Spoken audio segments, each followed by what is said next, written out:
পৃথিবীর বিভিন্ন দেশ, বিশেষ করে অমুসলিম দেশগুলো যেখানে জ্ঞান বিজ্ঞান সাধনা নিয়ে, টেকনোলজি, নতুন নতুন ইনোভেশন নিয়ে প্রচণ্ড রকমভাবে ব্যস্ত, সেখানে মুসলিম দেশগুলো দেখেন কি নিয়ে ব্যস্ত। বিশেষ করে আমাদের বাংলাদেশ, সেখানে তারা এখন ওই জুলকারনাইন নির্মিত প্রাচীর খোঁজা নিয়ে ব্যস্ত, এবং তাও আবার কি মেইন মিডিয়াতে এই খবর দিয়েছে।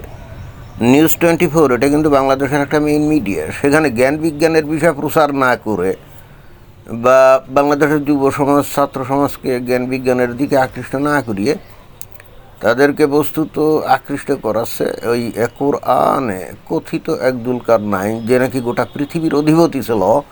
সে কোথায় জানি একটা প্রাচীর নির্মাণ করছিল, এবং ওই প্রাচীর দিয়ে ইয়াজুজ মাজুজ বলে এক ধরনের কঠিন এক ধরনের প্রাণী, মানে খুব হিংস্র, তাদেরকে আটকায় রাখছে। এখন বাংলাদেশের মিডিয়া এবং বাংলাদেশের তরুণ সমাজ এগুলো খোঁজাখুঁজি নিয়ে ব্যস্ত আছে, বুঝছেন। তো এ বিষয়ে কিন্তু কোরআনে চমৎকার বর্ণনা আছে, এবং এই বর্ণনা দিয়ে অনেক রঙ্গ তামাশা করে ওই যে উৎক নাস্তিক যেগুলো আছে, মুনাফেক।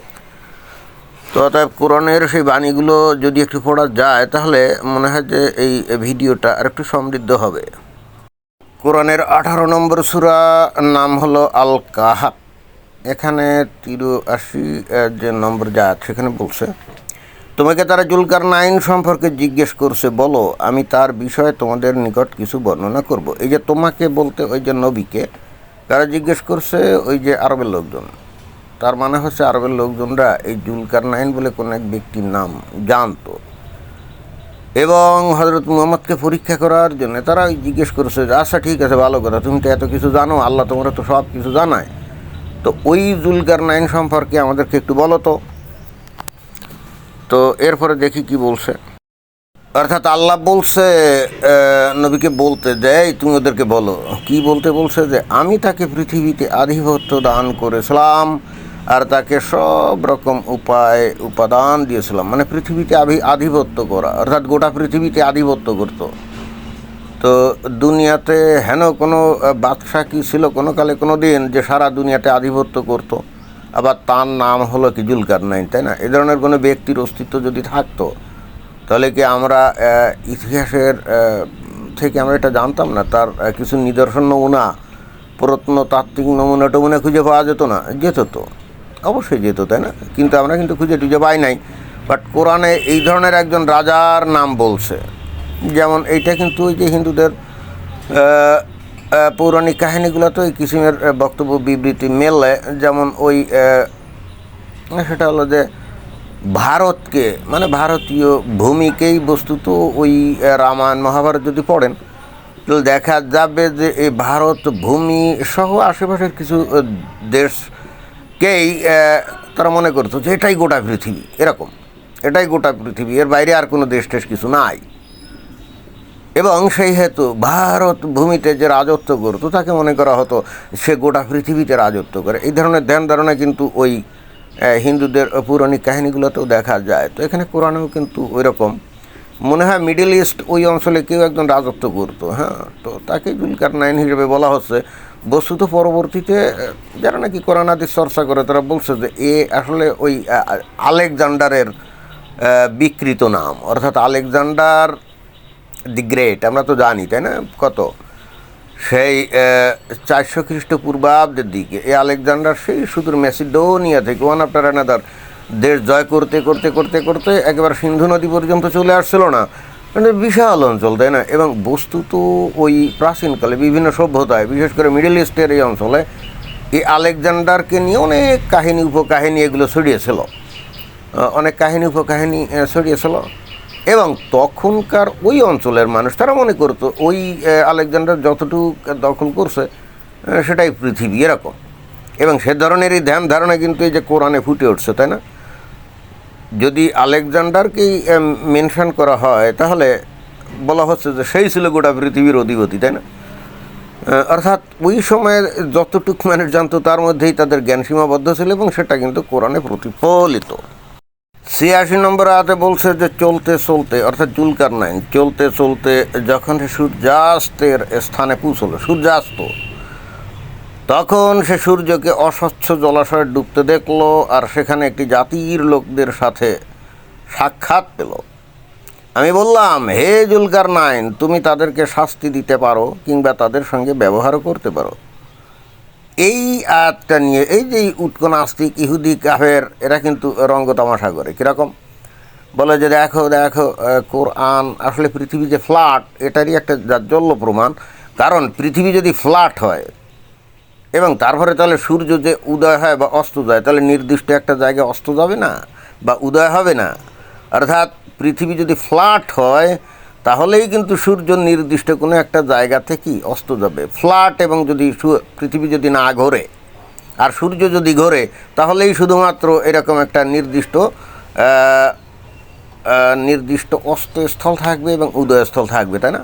এবং এটা নিয়ে কিন্তু বস্তুত ওই ইহুদি নাসারা কাফের, তারপরে উটকো নাস্তিক মাস্তিক আছে না, এরা কিন্তু এই রঙ্গ তামাশা করে যে দেখো দেখো কোরআনে বলছে যে পৃথিবী হলো ফ্ল্যাট আর সূর্য ঘোরে এবং সূর্য ওই পঙ্কিল জলাশয়, মানে যে অস্বচ্ছ জলাশয় যেটা বললো, পঙ্কিল জলাশয় ডুবে যায়। কারণ হচ্ছে পৃথিবী যদি গোলাকার হয় এবং নিজেই নিজের ওপরে যদি ওই লাটিমের মতো পাক খায়, যেটা নাকি বিজ্ঞানীরা বলে, আমরা তো আর দেখি না, বিজ্ঞানীরা বলে আর কি। পৃথিবী আদৌ ঘোরে কি ঘোরে না কে জানে, হয়তো শুদ্ধই ঘোরে, হতে পারে না পারে তো, বাট বিজ্ঞানীরা বলে পৃথিবী নাকি ঘোরে। ভালো কথা, যদি পৃথিবী ঘোরে এটাকেই যদি ধরে নেওয়া হয় এবং পৃথিবী যদি গোলাকার হয় তাহলেই কিন্তু সূর্যের কোনো আর উদয়স্থল এবং অস্তস্থল থাকবে না। এটাই এখানে আরও একটা বিষয় খুবই গুরুত্বপূর্ণ, সেটা হলো যে এখানে বলছে যে আমি বললাম মানে আল্লাহ বলল কাকে? জুলকারনাইনকে, তাই না? কি বলল? হে জুলকারনাইন, তুমি তাদেরকে শাস্তি দিতে পারো বা তাদের সঙ্গে সদ্ব্যবহারও করতে পারো। অর্থাৎ ওই যে সূর্য যেখানে অস্ত গেছিলো ওই জায়গায় কিছু লোক ছিল। এখন ইন্টারেস্টিং বিষয় হচ্ছে এইটাকে এই মুসলিম পণ্ডিতরাই বলে যে এই জুলকারনাইন হলো আলেকজান্ডার। কারণ ওই প্রাচীনকালে আলেকজান্ডারই একমাত্র ব্যক্তি ঐতিহাসিক যে নাকি একটা বিশাল অঞ্চল দখল করছিল এবং ওই আরবের লোকজন তার সম্পর্কে জানতো। এখন ইন্টারেস্টিং ব্যাপার হলো যে আলেকজান্ডার তো কোনো নবী ছিল না, কি ছিল নাকি? সে তো আসলে পৌত্তলিক ছিল। সে তো মেসিডোনিয়ার ওই অঞ্চলে তাদের যে গ্রিক যে দেবতা টেবতা, জিউস, অ্যাপোলো, অ্যাফ্রোদিতি, এগুলারই তো পুজো অর্চনা করতো, তাই না? তো এখন আল্লাহ সেই জুলকারনাইনের সাথে কথা বলে কি করে? আল্লাহ তো কথা বলে যেটা আমরা দেখছি এই বিবলিক্যাল ধারায় অথবা আব্রাহামিক রিলিজিয়নের ধারায়, নবী রসুলদের সাথে কথা বলে, তাই না? যেমন মুসার সাথে কথা বলতো, ঈসার সাথে কথা বলতো, তারপরে ওই সুলেমান, দাউদ, ইব্রাহিম এদের সাথে কথা বলতো, তাই না? ডিরেক্টলি কথা বলতো। তো এখন জুলকারনাইন তো ছিল পৌত্তলিক, তো তার সাথে কিভাবে কথা বলে? অর্থাৎ এখানে যদি মুসলিম পণ্ডিতরা এই জুলকারনাইনকে যদি আলেকজান্ডার বানায় তাহলে কিন্তু বিপদ। সেক্ষেত্রে মনে হচ্ছে যে জুলকারনাইনও মুসলমান ছিল নাকি, মানে আলেকজান্ডারও মুসলমান ছিল, বিষয়টা এরকম দাঁড়ায় না।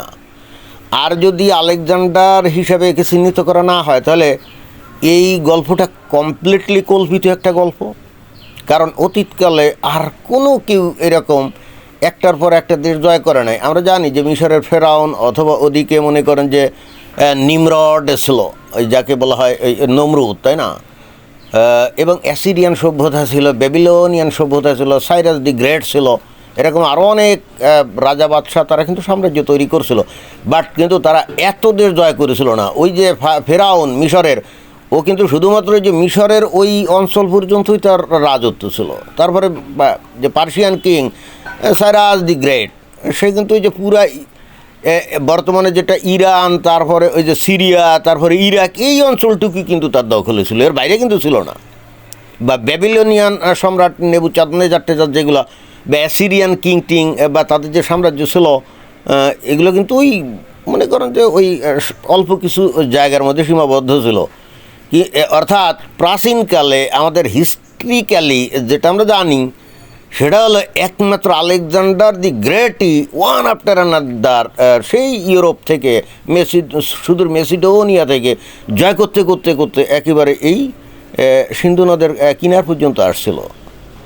He was the only one who conquered a lot of countries, and that's why he was well known.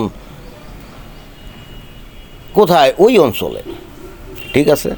অতএব এইখানে এই কোরআনে এই জুলকারনাইন বলতে বেসিক্যালি আলেকজান্ডার কি বোঝানো হচ্ছে, বাট এইটা বোঝানো হলেও বিপদ, আর এটা না বোঝানো হলেও কিন্তু বিপদ। সেটা কীরকম? জুলকারনাইন যদি আলেকজান্ডার হয়, তার সাথে আল্লাহ কীভাবে বার্তা বলে? এটা কি মানে উদ্ভট কাহিনী না? একজন পৌত্তলিকের সাথে আল্লাহ কথা বলবে, তারপরে বলবে যে তুই এটা কর, ওটা কর, সেটা কর, মানে কী বুঝলাম না। তারপরে যদি এবার এটাকে আবার যদি জুলকারনাইনকে যদি আলেকজান্ডার হিসেবে না ধরে, তাহলেও বিপদ, কারণ এই ধরনের কোনো রাজা অতীতে ছিল না, কমপ্লিটলি কাল্পনিক গল্প, তাই না? এই আজব কাণ্ডের এখানে কিন্তু শেষ না। এরপরে এই যে কোরআন, এই যে ওই একই সূরার এই যে ৯৪ নম্বর আয়াতে কি বলছে, ওই সূর্য অস্ত যেখানে গেছিলেন ওই লোকজনরা এই জুলকারনাইনকে কি বলল, হে জুলকারনাইন, ইয়াজুজ মাজুজ পৃথিবীতে অশান্তি সৃষ্টি করছে, অতএব আমরা কি আপনাকে কর দেবো যে আপনি আমাদেরও তাদের মাঝে একটা বাঁধ নির্মাণ করে দেবেন, অর্থাৎ দেয়াল নির্মাণ করে দেবেন। খুবই ইন্টারেস্টিং ব্যাপার না? যে ইয়াজুজ মাজুজ এটা কিন্তু একটা উদ্ভট টাইপের একটা প্রাণী, যারা খুবই হিংস্র, যারা মানুষের মাংস টাংস খায়, মানে রাক্ষস প্রজাতি আর কি। যেমন হিন্দুদের ওই পৌরাণিক কাহিনীতে এরকম রাক্ষস কক্ষসের গল্প আছে না, এরকম। তো এখন তারা বহুত ঝামেলা করতেছিল, এই জন্য ওই জুলকারনাইনকে বলছে যে আমরা তোমার কর দেবো, আমরা তোমার উপনিবেশ হইলাম, বাট আমাদেরকে ইয়াজুজ মাজুজ নামে রাক্ষসের হাতের থেকে বাঁচাও। হ্যাঁ, তা এখন এই যে এই কোরআনের এই জুলকারনাইন যদি আলেকজান্ডার হয়, তাহলে বিপদ না? সে কি আসলে কোনো জায়গায় এই ধরনের কিছু করছিল নাকি? না, মানে জটিলতা কিন্তু বেড়ে যাচ্ছে নাকি? জটিলতা আরও চূড়ান্ত সীমায় পৌঁছে যায় পরবর্তী আয়াতে। এই যে এই ৯৬ নম্বর আয়াতে বলছে, আমার কাছে লোহার পাত এনে দাও। অর্থাৎ জুলকারনাইন বলছে ঠিক আছে, আমি ওয়াল বেঁধে দিচ্ছি, তো আমার কাছে লোহা এনে দাও।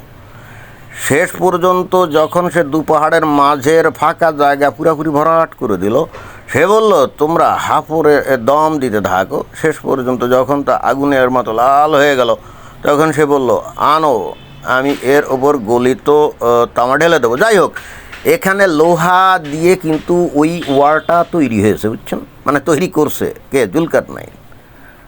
এখন যদি সে হয় ওই আলেকজান্ডার দি গ্রেট হয়, তাহলে তো বিপদ না? সে কোথায় এরকম লোহা দিয়ে এরকম ওয়াল তৈরি করছে বলেন? বা পৃথিবীর কবে কোথায় এরকম করছে? এবং এটা আরও অদ্ভুত কী কারণে জানেন? কারণ মনে করেন যে সেই আলেকজান্ডার দি গ্রেট কত আজকে থেকে ২৫০০ বছর আগে প্রায়, আর যদি আরও আগের কেউ হয়ে থাকে, আরও আগের যদি কেউ হয়ে থাকে, তাহলে তো উদ্ভটত্ব আরও বাড়ে। কেন জানেন? কারণ তখন সেই আমলে এই যে লোহা আজকের মতো যে অ্যাভেইলেবেল আমরা পাই না, সব কিছুতে আমরা লোহা ব্যবহার করি, অর্থাৎ লোহা এত ব্যাপকভাবে আমাদের এই পৃথিবীতে উৎপাদিত হয় বা আমরা ব্যবহার করি, এটা খুবই সস্তা, তাই না? ১ কেজি কত ৬০-৭০-৮০ টাকা এরকম। কিন্তু ওই ২,৫০০-৩,০০০ বছর আগে ভাই লোহা এরকম অ্যাভেলেবেল তো ছিলই না। এর থেকে বরং এই যে তামা, রূপা, স্বর্ণ এইগুলোই আরও অ্যাভেলেবেল ছিল, ব্রোঞ্জ এইগুলো অ্যাভেলেবেল ছিল। তখন এই আয়রনের অক্সাইড অর্থাৎ খনি থেকে আকরিক এনে তারপরে তা থেকে এই লোহা উৎপাদন খুবই কঠিন ছিল, জটিল ছিল। এবং লোহা ছিল সেই সময় বস্তুত আজকের সোনার মতো, অর্থাৎ সোনার মতো দুষ্প্রাপ্য।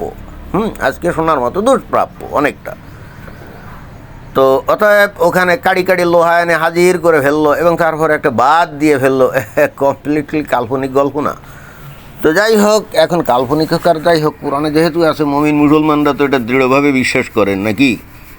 এবং সেই হেতু এখন তারা জ্ঞান বিজ্ঞান চর্চা বাদ দিয়ে তারা এখন এই জুলকারনাইন নির্মিত এই ওয়াল খোঁজাখুঁজি নিয়ে ব্যস্ত আছে। এবং খুঁজলে আবার ঝামেলাও আছে, কারণ ওই ইয়াজুজ মাজুজ ওই ওয়ালের পিছনে আটক আছে, কোথায় আটক আছে কে জানে। তো এটা যদি খুঁজে টুজে বার করে, তাহলে তার বিপদ না? এই ওয়াল খুলে ফেললে পরে ওই ইয়াজুজ মাজুজ নাকি সারা পৃথিবীতে ছড়িয়ে পড়বে, তখন মানুষদেরকে মেরে ফেলবে, আবার খেয়ে ফেলবে। কঠিন বিপদ, কঠিন বিপদ। খোঁজাখুঁজি না করাই ভালো। কিন্তু এটা তো আমরা বললাম, তাই না? বাংলাদেশের মুমিন মুসলমানরা তো এটা মানবে না, তারা খুঁজবেই। কারণ এইটা না খুঁজে বের করলে ইসলাম যে সত্য সেটা তো প্রমাণিত হয় না রে ভাই। এটাও তো একটা জটিল অবস্থা, তাই না? আর যদি খুঁজে না পাওয়া যায়, তাতেও যে ইসলামের কোনো অসুবিধা হচ্ছে তা না। মুমিন মুসলমান তো এটা দৃঢ়ভাবে বিশ্বাস করে, এটা খুঁজে পাক আর না পাক, ইট ডাজন্ট ম্যাটার। ধন্যবাদ।